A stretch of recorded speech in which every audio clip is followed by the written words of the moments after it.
سلام، به قسمت 4 حرفه‌ای خوش اومدید. مهمون این قسمت برنامه من یه آرایشگر خیلی حرفه‌ای و خفن به اسم امیر محمد فرد هستش. امیر جان، به برنامه من خوش اومدید.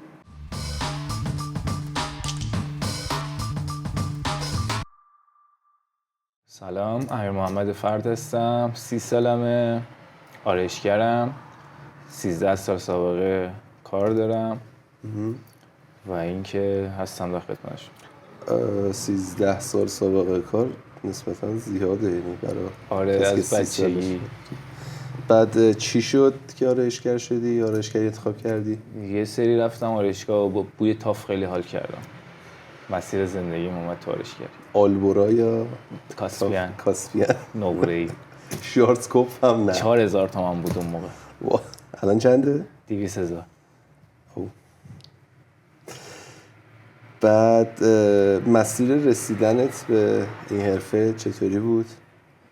خیلی فراز و نشیب داشت، ولی خب من چون همینطوری عشقی کار میکنم لذت میبرم از این شغل. آرایشگری تو چطوری یاد گرفتی؟ من یه رفیقی داشتم، یعنی میرفتم پیشش موهامو میزدم، اسمش محسن بود. همه جا هم گفتم هر چی دارم مدیون محسنم و خیلی پسر باحالی بود. محسن من دیدم. آره فکر میکنم اون اواخر. فهم. خب بعد دیگه با هم رفیق، بیشتر با هم رفیق بودیم. بهم گفت که دوست داری بیا میتونم کمکت کنم. دیگه ما هم رفتیم سراغ این شغل. پس مسیر رسیدن اینطوری بود که با یه آرایشگر دیگه کار کردیم و به یاد داد؟ آره دقیقاً. یه چند تا کلاس هم رفتم، حالا مثلا همین فنی حرفه‌ای و اینا. یه تهران هم یه مدتی کار کردم، ولی میگم همه چی رو محسن بهم یاد داد.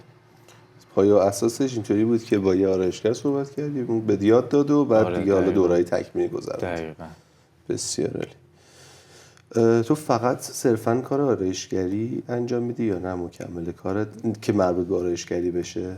به آرایشگری مربوط نیست اصلا اون یکی کارم، ولی خب 2 تا شغل دارم. آره باید بگم.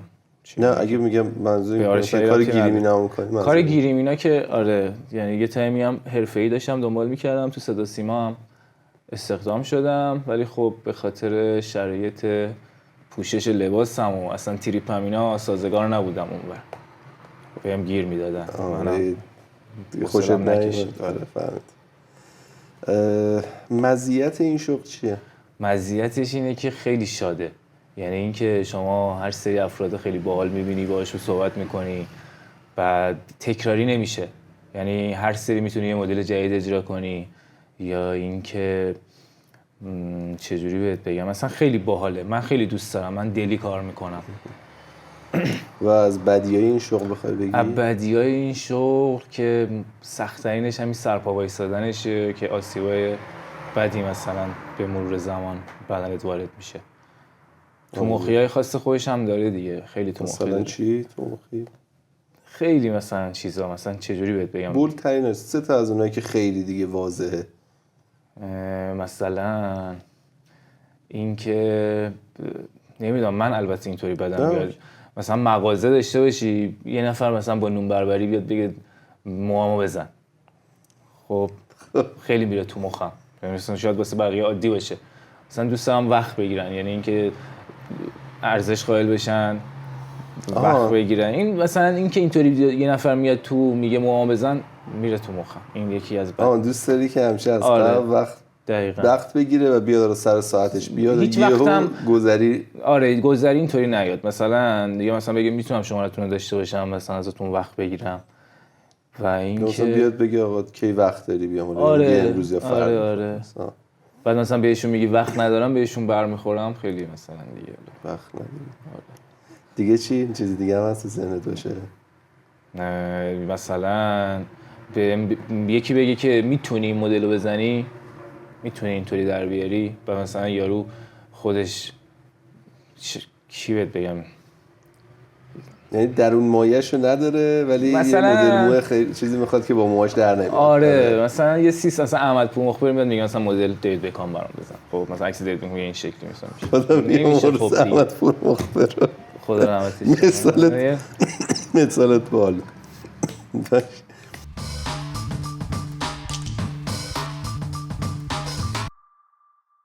درآمدات توی ایران از آرایشگری چطوریه؟ درآمدات تو ایران بستگی به خودت داره دیگه، چجوری کار کنی.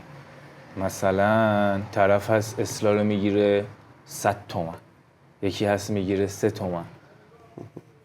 بستگی داره که چجوری کار کنی. حالا ما نه 100یم نه 3ی، ولی چقدر میگیری؟ میانگین 700 800. خوب میگیری؟ دیگه زیادم نمیگیرم دیگه، کرجه دیگه همین. آره. این چند بالاترین نرخ دستمزد تو آرایشگری تو ایران چقدره؟ نمیدونم، ولی خب مثلا دست معبود مقدم بود همین چند وقت پیشه که رفت مهاجرت کرده، رفته امریکا. آخرین سری که خبر داشتم 2.5 تا 3 داشت میگرفت. فرقش چیه دقیقاً این آرایشگری که حالا 100 تومانی خب دیدیم چجوریه. آره. اونم تو اون ردی که واقعا مثلا طرف خب طرف ببخشید مثلا توی اندرزگو سالن داره، اینا منطقیه. 30 تومن 40 تومن هزینه کرده، حالا نمیدونم از کجا باباش پول داره بود هر چی. حالا خب اون نگیره من بیام بگیرم. اون که درآمد. آره دیگه. آره خب مشتریای اونم فرق میکنه. دقیقاً. بعد مثلا یه سری جاها هست تو تهران هر کی آرایشگرش بیشتر پول بگیره فکر میکنن خفن تره. واقعا من به چشم خودم دیدم. یعنی اصلا نه کلا مثلا یکی هست میگه آرایشگر تو بابا اون که اصلا ترکاره، مثلا 1 میگیره، من آرایشگرم 3 میگیره، بابا من اون آرایشگرم خفن تره. ممکنه مثلا همون کیفیت دقیقاً اصلا هیچ فرقی هم نکن. متوجه شدم. تو ایران نقطه اوجی که یه آرایشگر میتونه بهش برسه دقیقاً کجاست؟ والا من نرسیدم بهش که بتونم. چیزی که تو ذهن خودت هست. نقطه اوجش یه جایی میتونه باشه که من نمیدونم. من خودم همش به شخصه نقطه اوج رو فکر میکنم وقتی باشه که بتونم با آدمای خیلی آرتیست مثلا دوست دارم موهاشون رو بزنم، باهاشون صحبت کنم، لذت ببرم. حالا یکی دوست داره آموزش بده، یکی دوست داره یه سالن خفن داشته باشه. من دوست دارم مثلا با آرتیستا کار کنم. موی کیو دوست داری بزنی تو ایران؟ توی ایران یه خانوم بگو یا آقا. مثلا توی ایران باشن یا رفته باشن؟ نه یه ایرانی، مثلا 2 تا ایرانی بگو، یه ایرانی آقا یه ایرانی خانوم، بعد خارجی هم بگو. نه مثلا میگم ایرانی باشه که توی فرق نمیکنه ایرانی باشه دیگه، زبون بفهم. فارسی متوجه. خب علی کریمی رو خیلی دوست داشتم، همش موهاشو بزنم. خب چون خیلی فوتبالی ام. آره. بعد مایک تایسون. تایسونی واقعا واسش تایسونی تایسونی. آره. بعد دیگه خانوم چی؟ خانوم گوگوش. مثلا مدل گوگوشی یه تایمی والا به سن ما نمیرسه. آره ولی خب خیلی بچه بودم من. خیلی مد شده بود. و نمیدونم دیگه خانوم. خارجی چی؟ خارجی آنجلینا جولی. آره خیلی. یه سوال، اگر که یک نفری که میره آرایشگری مردونه یاد میگیره، میخوام ببینم دوره‌های کوتاهی که حالا آرایشگری مردونه و زنونه ما هم متفاوته، صرفا برای موها، مثلا آرایش میکاپ 100% اصلا کلا با هم توی مسیر دیگه ای. میتونه مثلا یه نفر که خیلی خلاق باشه مردونه کلا کار کرده باشه رو زنونه هم اجرا کنه، یا حتی همون خانومه که مثلا فقط موی زنان رو کوتاه کرده باشه بیاد مردونه هم چیز کنه. ولی خب اون بستگی به خود طرف داره، دوره‌هاشون واقعا کاملا متفاوته. آره. مشتریایی که ببخشید موتورت شد، مشتریایی که میان پیشت صرفا غیر از اصلاح سر چه خدمات دیگه ای معمولا ازت میگیرن؟ خدمات روانشناسی هم من میگیرم و من میگن که تو روانشناس خیلی خوبی هستی. بعد اصلا من مشتریای من تو خودت بهتر میدونی بیشتر با هم رفیقن تا مشتری. یعنی مثلا بیزنسی به این قضیه نگاه نمی‌کنم زیاد که حالا اشتباه هم هستا، نه اینکه درست بشه، هر کی یه جوریه. ولی خب خدمات مثلا باهاشون بازی میکنم، در مورد فوتبال صحبت میکنیم، در مورد این چرت و پرت میگیم دیگه. تو من دیدم، یعنی یه بار آرایشگاهت اومدم، بعد دیدم لیگ درست کردی، یعنی اسم نوشتید کاسه چرخوندید فلانی با فلانی PS بازی بکنید. آره این کارا رو که از بچگی دوست داشتم و هنوزم دوست دارم. آره این قشنگ دیدم که حالا مثلا بیشتر رفیقایی که مثلا میان اینجا آره یا برای فوتبال دیدن یا برای فوتبال بازی کردن که حالا انگار بغلش هم یه مویی هم میزنن. یه مویی هم میزنن.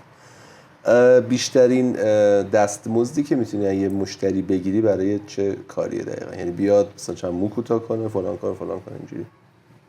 یعنی بیشترین پولی که مثلا میتونم بگیرم؟ آره ماکسیمم پولی که میتونی.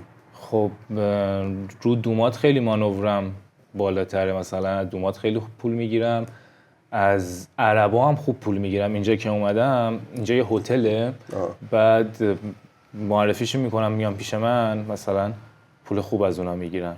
همین امروز یه پول خوب گرفتم، الان خیلی خوشحالم. بین‌المللی قشنگ. آره دقیقاً. چرا میگن مدل موی مردونه میخوای بزنی فقط برو سراغ آرایشگر مثلا آقا، به خانوما یعنی میگن؟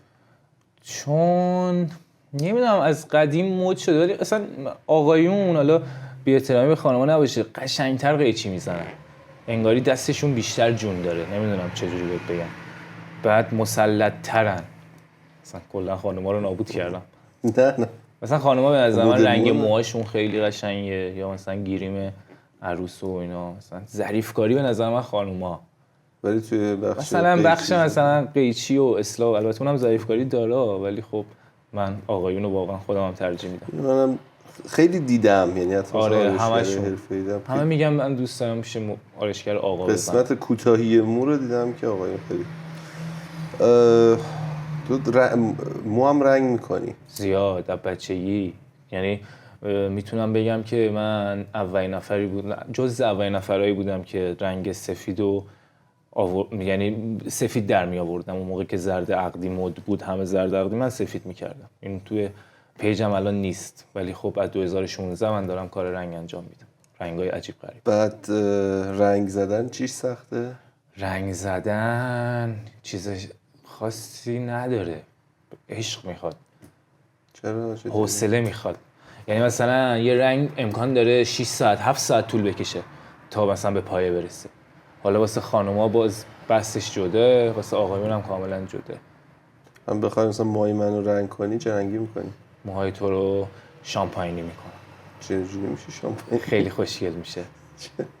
یه بلوند شامپاینی نهید، مثلا یه بلوند نقره‌ای که توش صورتی هم به کار رفته. بلوند نقره‌ای صورتی، این سه تا رنگ ترکیب بشه میشه شامپاین. بعد به این ریشو خیلی خفن میشه. آره ولی یه خورده کوتاه‌تر هم بشه مثلا.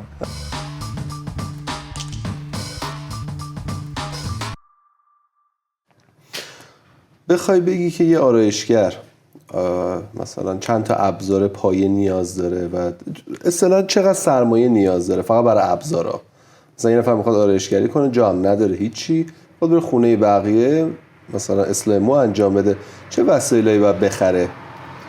قیچی میخواد، سشوار میخواد، ماشین میخواد، یه کیف میخواد. خود همون کیفه الان فکر کنم 3-4 میلیون باشه.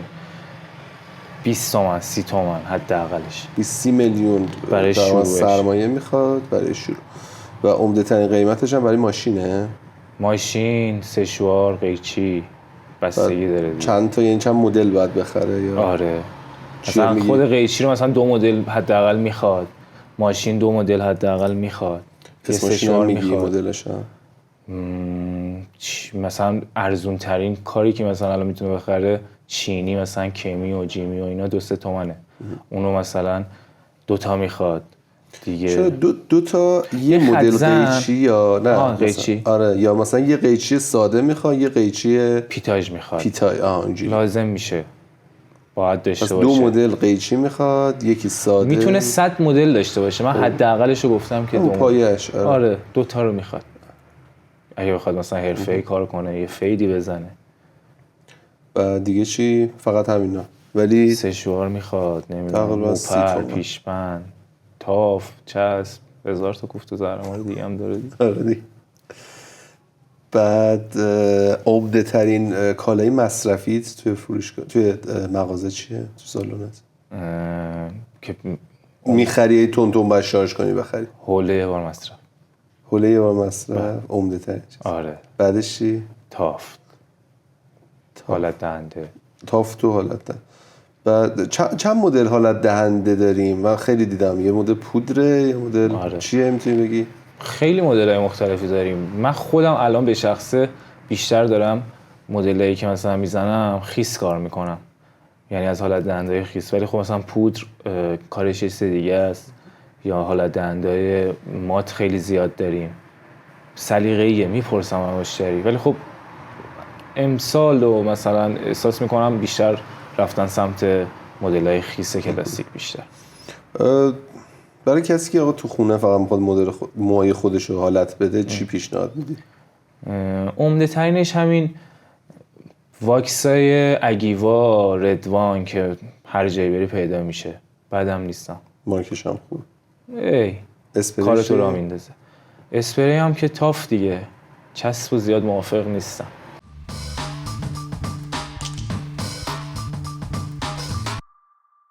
چند تا نمونه نشون میدی از اسپری و آره حتما.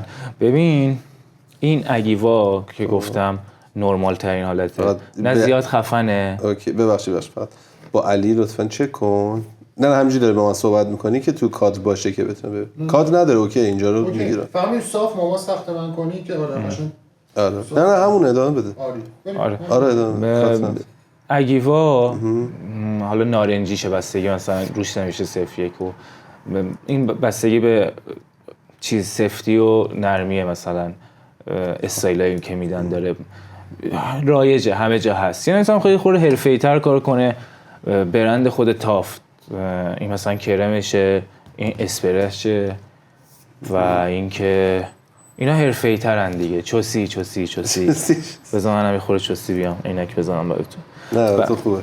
آره بعد موهاتم می‌خواستم این رنگی کنم. اینم آلبوراه، این چسب آلبوره. این چسب موه. آره چسب موه. همین الان شده. این شامپاینی که گفتی این رنگی میشه. آره خدایی خیلی کته. من که بر نمیدارم اینو، راحتم بوق میذارم ولی آره واقعا هست. بعد فرق تافت و چسب چیه؟ چسب میشه؟ تاف سبکتر حالت میده. یعنی چه جوری بهت بگم، چسب یعنی یه جوری که دیگه اصلا بگی هیچ وقت خراب نمیشه. یعنی مثلا برای دومات تو چسب میزنی یا کسی که میخواد بره؟ سعی میکنم زیاد چسب کار نکنم، چون یه براقی خاصی داره که توی عکس برمیگرده. یعنی میدونی چی میگم، یه حالت جالبی نداره. آره دقیقاً. این بره ماشین ادامه بدیم. خوب بود. یه نفر بخواد شروع بکنه پیشنهاد میدین که از کجا شروع بکنه و یاد بگیره صرفا؟ من بهش پیشنهاد میدم که اول بره مثلا آموزشگاه، چون تو آموزشگاه مشتری یعنی افرادی که میان اونجا اصطلاحاً پول نمیدن. یعنی شما با خیال راحت میتونی مثلا بدون استرس موهای طرفو خراب کنی، چون یکی بالا سرته که اوکی میکنی. ولی مثلا میخوای بیای تو سالن اولش یاد بگیری، خیلی کار سخت‌تری داری، مثلا هیچی خوب بلد نیستی. الان خود من مشتریم بیاد اینجا اجازه نمیده یه نفر که تازه شاگرد شده مثلا موهاشو دست بزنه. نهایتاً مثلا اجازه میده چم یه سری بشوره، یه پشت گردنی بزنه. در همین دقیقاً اصلا اجازه نمیدن. ولی مثلا توی آموزشگاه اونجا ترسش طرف میریزه. پس آموزشگاه یکی خراب بکنه خراب طرف نمیره خونه. یه نفر آره یکی هست اونجا درست میکنه، مثلا یارو دیگه واسش مهم نیست میاد اونجا دیگه. تو خیال راحت میتونی آفتابه برداری رو کله یارو بذاری اونجا. جالبه. بعد برای کسی که تازه آرایشگر شده، 1 سال 2 سال تقریبا یا شاید کمتر، چند تا نکته بخوای بگی چجوریه؟ چند تا نکته بخوام بهش بگم، سیگار نکش، گل نکش. یعنی آرایشگاه گل میکشه؟ آره بابا خیلی. اصلا محیط آرایشگاه میطلبه یه جور پاتوختوره. خب هر کی مثلا میاد یا یه نفر چت بازه، یه نفر چیپس و ماستیه، بعد اونجا چون فضا بسته است مثلا اونجا هم رو میکنن. واسه همین آرایشگرا خیلی هاشون بوخوری میشه. یعنی بوخوری نمیشه. مثلا آرایشگر سالم هم زیاد نداریم، من میتونم به جرئت بگم. یعنی چیه؟ مثلا میاد تو آرایشگاه گلو در میارن؟ آره نمیدونم واقعا چرا. من مثلا اگه خودم میخواستم اینطوری ادامه بدم الان مثلا آرایشگاه نداشتم، یعنی با همه مشتریام اگه میخواستم گل بکشم، نمیدونم سیگار بکشم، مشروب بخورم، یعنی منظوری که قاطی بشه با مشتری، ولی دیگه ببین باید اون محیط استاندارد رو خودت نگه دار. دقیقاً اون محیط تو باید مثلا واقعا حرفه‌ای مثلا فقط بگی من اینجا بیزنسم فقط اینه که مو اصلاح میکنم، موکات میکنم، رنگ میکنم، دیگه کاری جزئی این ندارم. واسه همینه مثلا بعضی از آرایشگرا مثلا اصلا موفق نمیشن یا مثلا چی بگم اونجوری که میخواد. آره اونطوری که مثلا یارو میخواد پیش نمیره. یارو مثلا 2-3 سال آرایشگری کرده میبینه خب هیچی در نمیاد، میره توی شغل دیگه، اونجا هم موفق نمیشه مسلما. درآمدی که کسب میکنی و چقدرشو خرج دوباره خود کارت میکنی؟ درآمدی که کسب میکنم و 1/3 تقریبا خرج کار خودم میکنم. یه سری ابزار همش اونایی که مثلا میشناسن من هر چند وقت یه بار یه ماشین اصلاح مثلا جدید میگیرم، باش حال میکنم، یه پیشبند تازه میگیرم، یه سری چیزا میگیرم که تکراری نباشه همش. چجوری سعی میکنی خودتو ببخشید چطوری سعی میکنی خودتو به روز نگه داری؟ به روز خودمو نگه دارم.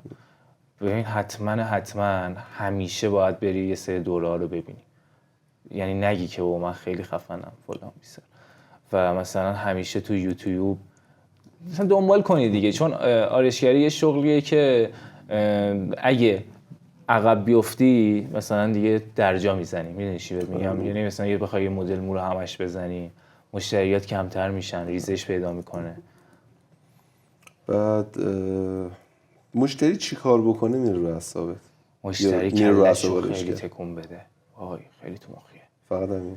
نه حالا یه سری کارهای دیگه هم هست دیگه، مثلا هی بگی من دیرمه، سریع ردیف کن من برم. خب بابا نمیشه دیگه. متوسط چقدر طول میکشه یه نفر بیا سرشو بشوری، کوتاه کنی، حالت بدی؟ استانداردش تقریبا استانداردش واسه من 40 دقیقه تا 1 ساعت، نیم ساعت نمیدونم که ترتمیز در بیاد. آره. بعد چه توصیه‌ای میکنی واسه کسایی که وقت میگیرن میان اینجا، یعنی چی کار بکنن بهتره؟ مشتریای من که خیلی خدا رو شکر، یعنی آقا، یعنی خیلی دوستشون دارم، بهترین مشتری‌ها رو دارم واقعا. همشون میرن حموم، موهاشون رو میشونن میان پیش من. اما منم مشتری امیر محمد، یعنی آقایی که میگه بله منم شاملش میشه. بعد یه کار تو مخی دیگه که خیلی میره تو نروم اینه که موی طرف کثیف بشه، یعنی مثلا بهش حالت دنده اینا زده بشه، بعد بهش بگم بشورم موهاتو، اصرار کنه که نه نشور همینطوری بزن. خب نمیشه که. بهداشتی نیست اصلا. بگو یه جمله به کسی که این کارو میکنه بگو. بهداشتی نیست این کار، درتی. خوب بود. درتی علی. چرا درتی علی؟ نه بالی. پس آقا هر کی که میاد آرایشگاه قبلش ماشو بشوره. خودم گفتی فوش ماش نده. نه اوکی در نمیاد. آره دیگه من خیلی با کلاس درتی. نه بالی داره. پس به توصیت به مشتری اینه که اون که خواست بیا، آره بیا موهاتو یا اصلا یا بیا اینجا بشور. مثلا آره من سرشور دارم، شامپوی من یک شامپوی باحالی دارم، میخوای بیارم اصلا دونه دونه ببینیشون. به خدا جدی میگم. الان اسمشو بگو من تو تصویرشو میذارم اگه میخوای، یا نه میخوای کات بدم برو بیار اگه فکر کنی جالبه باحاله، چون مدل داره دیگه. میخوای برم بیارم؟ آره برو بیار و دوباره من اینجا بشینم. نگاه کن شامپوی مورفوسه، حالا این زیادم خفن نی ولی خیلی خوبه دیگه، ترکه. خب آرگان اویله، این که ببین واقعا یه سری اینا دارن با قیمت عجیب غریب میفروشن. بعد ردیسته، این لهستانیه، اینم آلمانیه، اینم ترکه. بابا تو که صحت هم نمیزنی، بیا اینجا من موهاتو بشورم دیگه.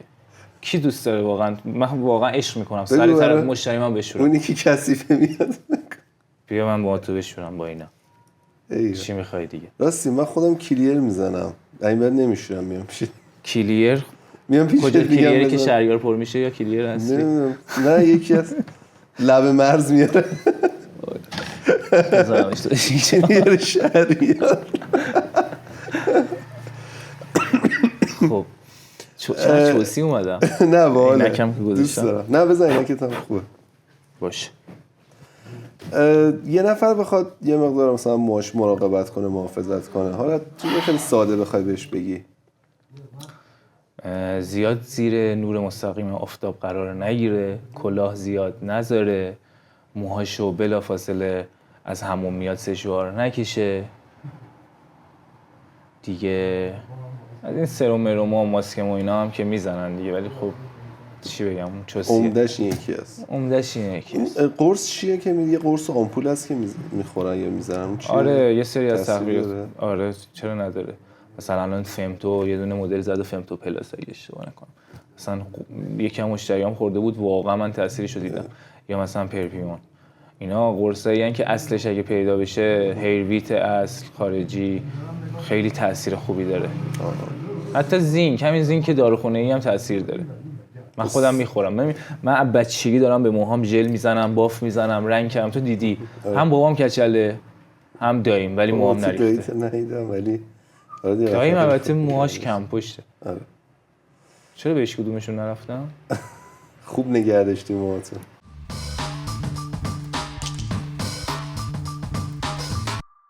کجا بودم علی؟ شامپو مامپو. آره آها الان یادم آمد. چرا اکثر آرایشگرای خوب شمالی هن؟ تا خودت هم من شمالی هم. تو شمالی؟ همه آرایشگرای خوب شمالی هن. آره. و لقب مثلا من یه آرایشگر تهران میشناختم، رضا رشتی. فکر کنم بگیر مثلا بنده خدا رضا ترکار. نه واقعا رضا رشتی آره. خیلی میگرفت، یعنی مثلا جای دیگه 100 میگرفت 300 میگرفت. نمیدونم. از ببین شمالی‌ها اصولاً رو مو با لباس پوشیدنشون خیلی حساسن. شاید به خاطر این قضیه باشه. بعد اینکه چون شمالی‌ها موهاشون اصولاً فره، توی شرجی هم هستن، یه سشوار خیلی قوی و پشریزون همش میکشن. میدونی چی میگم؟ یعنی اصلا ماها نمیتونیم اون شکلی سشوار بکشیم. واقعا اینو جدی میگم، من خودم به چش دیدم. یعنی اون سشوار تو اونجا آره. بکشی، اینجا دیگه سشوار برات کار راحتیه. دقیقاً. آرایشگرای معروف هم تو دنیا، اونا که خیلی معروفن تو دنیا دنبال میکنی؟ آره. مثلا اسم بخوای بگی؟ جاش لوموناکا.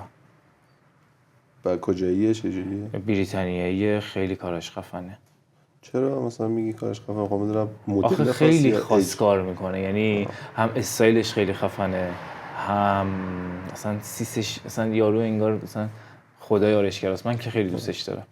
مثلا بهترین آرایشگرای دنیا مال کدوم کشورن؟ ایران. اینو منم شنیده بودم. یعنی چون ایرانی‌ها، یکی این که دلیلش این بود که ایرانی‌ها کار با دستشون خوبه، آرایشگرای نسبتاً ماهرین. مثل ویدیوهای قبلی از علی میخوام تشکر کنم. علی آقا زحمت تصویربرداری این قسمت از برنامه‌مون هم کشیدن. امیدوارم که این اتفاق برای قسمت‌های بعدیمون هم همیشه بیفته. دست شما در نکنه. چه کسایی با چه ویژگی‌های فیزیکی یا ذهنی میتونن این کار رو انجام بدن، یا کسایی اگه چون مثلا فلان اخلاق داره، کلان حالت فیزیکو داره، اصلا نیان سراغ این کار؟ کسایی که یه خورده فیزیک نرمال تری دارن، یعنی مثلا خیلی گولاخ نیستن، یه خورده ریزه میزه تر باشن. مثلا من یه پسر می‌خواست بیاد پیش من شاگردی که اسم می‌خواست بیاد پیش من یاد بگیره.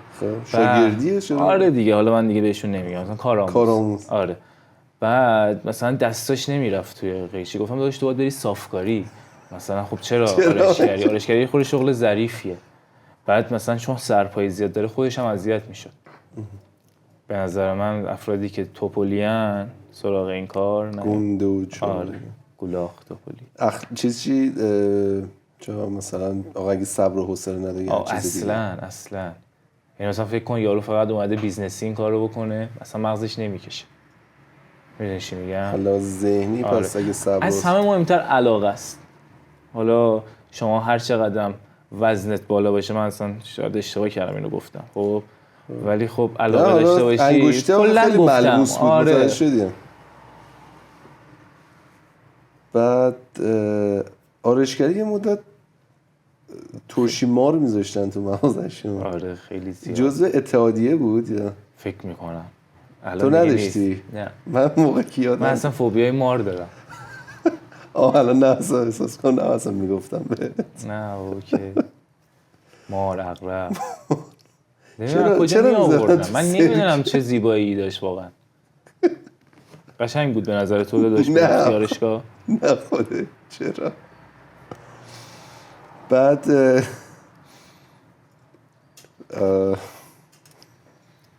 بعد پشت کردن بچه رو چرا با تیغ میزدن؟ واسم سواله. راست من الان پشت میگی. کردم اینو موکت ناموسن. راست میگی. الان برای خودم یادم آمد این تیغو برمی داشتم آره. میزدن چه کثافتی میشه.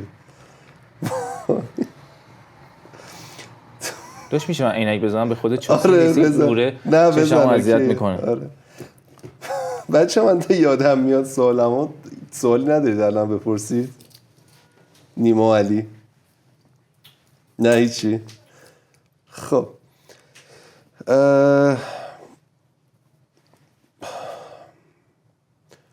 موقعیت شغلی که بین المللی هم باشه به آرایشگاه تو ایران میخوره یا پیشنهاد میدن؟ آره دیگه پیجت قوی باشه چرا بهت پیشنهاد بدم؟ چجوری مثلا خب من خودم یکی از رفیقای صمیمیم الان رفته دبی داره کار میکنه. خب خیلی هم راضیه. الان ربط داشت به اینی که گفتی اصلا من گفتم این آره همونه دقیقا دبی آره داره دیگه. نگاه میکنه. بعد هم پیجش قویه هم کارش قویه هم خودش خوشگله. آقای دیگه پسر خوش استایلی. آره. این که گفت رفت دوباره و گفت همه خوشگله. آره دقیقاً. بعد خفن ترین کاری که تو حرفه خود زدید چی بوده؟ یا مثلا آدم خیلی معروفی یا مثلا با یه برند خیلی خاصی کار کرده باشی؟ برند خاص که بازلی کار کردم. رو بازلی کار کردی؟ چه کار کردی؟ مدلاشون رو کلا چند تا مدل ایتالیایی زدم. فشن شو بود یا؟ آره یه فشن شو بود که برام رادان هم بود. حالا اون نذاش ما ماشو بزنیم. آرایشگاه خودشو داشت؟ آره.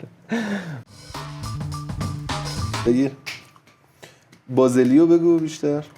چی بگم از چی برات بگم؟ چی شد؟ برام رادان چرا ماشین نداد؟ آرایشگاه خودش اصلا نبود دیگه. داداش اصلا یه لحظه اومد خیلی حال کردم باهاش ولی خیلی آدم با شخصیتی بود.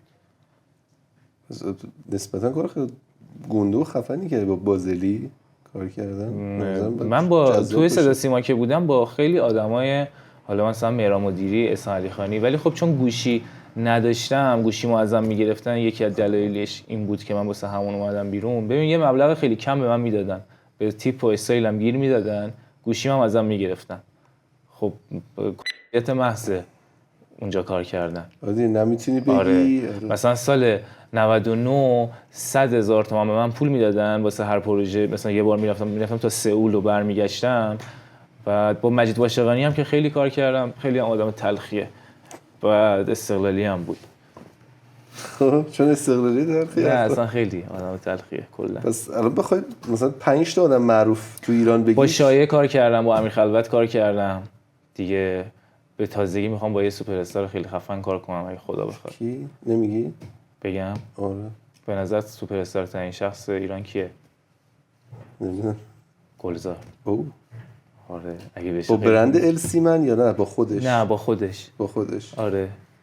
چرا پس تو نه آدم معروفه ها قشنگ. نمیدونم.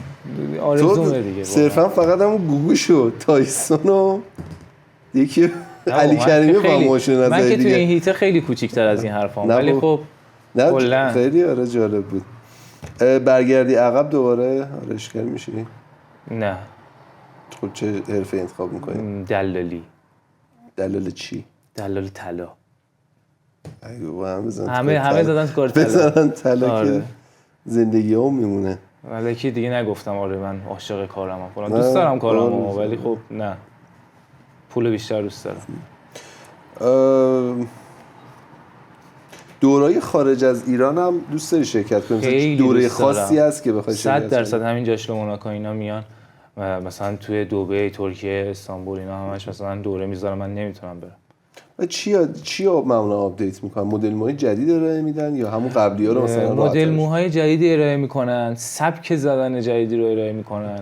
مثلا چجوری بهت بگم، مثلا همش الان مثلا یه مدل رو بخوای بزنیم اصولا لیر یا مثلا کارهای دیگر همش مثلا باید خیس کنیم. میدونی چی میگم؟ مثلا الان جدیدا میبینم دارن یه سری مدل‌های خشک آموزش میدن که خوش منظورم اینه که مثلا سشوار میکشن بعد مو رو کوتاه میکنن. یه جور فشن توره. خیلی مدل‌های مختلفیه دیگه که ما اینجا غافلیم ازش. یه چیزی میخوام بدونم درست به ذهنم رسیده یا نه. قبلا مثلا می‌خواستی موسایه بزنی خیلی زمان می‌برد.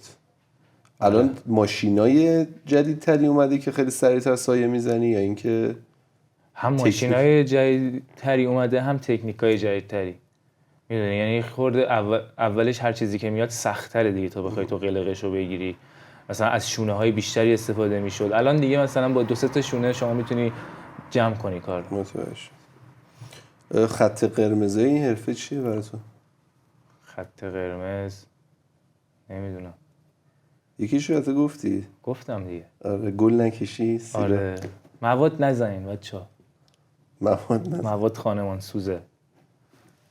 گل به خصوص. گل نمیدونم. 3 تا قانون سفت و سخت بخوای بگی تو کار دیگه علاقه، صبر و ادب. علاقه، صبر، ادب.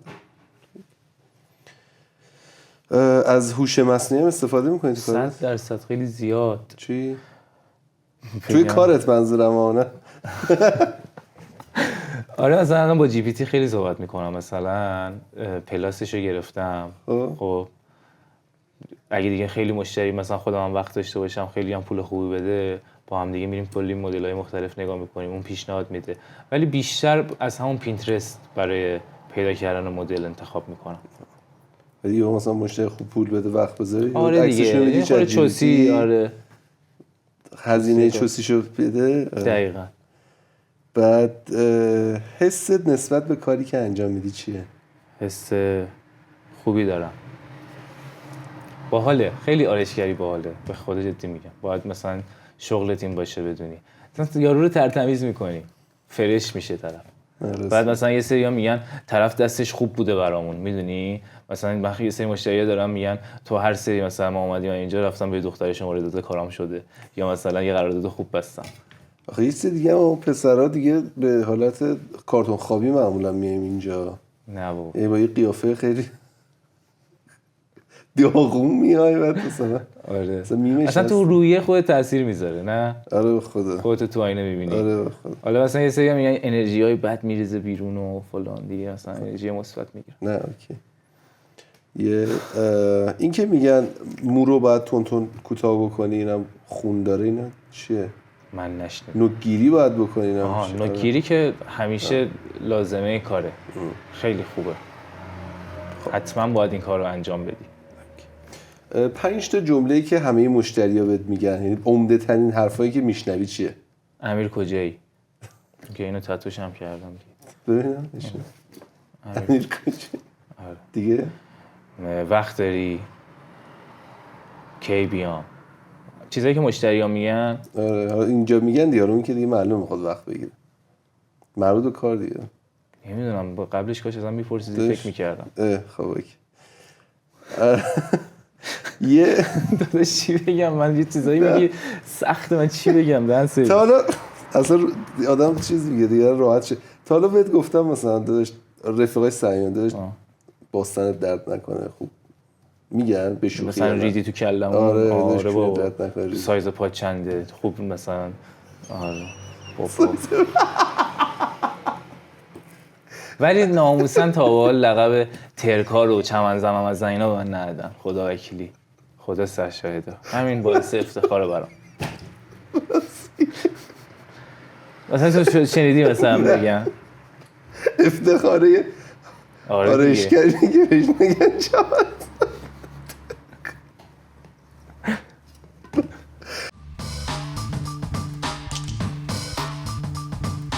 همه جا رو به دوربین هر چیزی دوست داری به هر کسی که دوست داری یا هر مخاطبی یا هر مشتریت هر چی بگو. مشتری عزیزم رفیقا خیلی دوستتون دارم. فقط خواهشاً مخصوصا وقتی اینجا شلوغه نگو چقدر میشه. اون کارتو بده، من خودم میدونم چقدر بکشم. دمتون گرم. آن چقدر میشه نه؟ آره مثلا من شاید دوست دارم یکی 200 تومن بگیرم، از یکی 1 تومن بگیرم. میدونی چی میگم؟ اون خودش خراب میکنه کار خودشو. آیدا. دیگه چیز دیگه این کسی که هم هست بخواد چیزی بهش بگی؟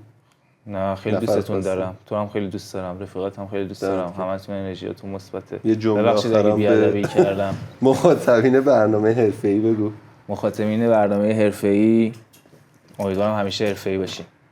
دمت گرم. قلب منی. چاکرت.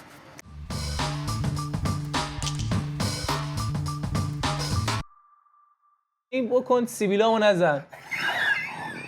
من اولین کاری که کردم سیبیلاشو بود زدم. حاجی اصلا حواسم نبود اصلا. یارو داداش یه دونه زد تو با مشت تو شکمم. به خدا. آره. نه وایسا یکی بود اومد میخواست چیز کنه این موش مدرسه‌ای بزنه و اینا. خب هی رفت اومد گفتی همون این مثلا یه بار دیگه زدی، یه بار دیگه رفت اومد بعد گفت همون یه یارو از اینجا اسمش داووده برو پیش اون مشت خیلی از این کارا میکنم. من تو چند سال پیش تو نمیشناختم میرفتم پیش همون داوود. حداقل نگو داوودش بگو دیوید. واقعا میرفتی پیش اون دهنت میشه آدم خفن میرفتی دیگه.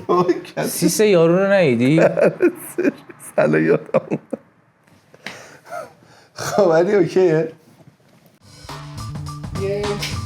خب خیلی ممنونیم که این ویدیو رو تا انتها مشاهده کردید. مرسی. لطفاً ویدیو رو لایک کنید، چنلمون رو سابسکرایب کنید.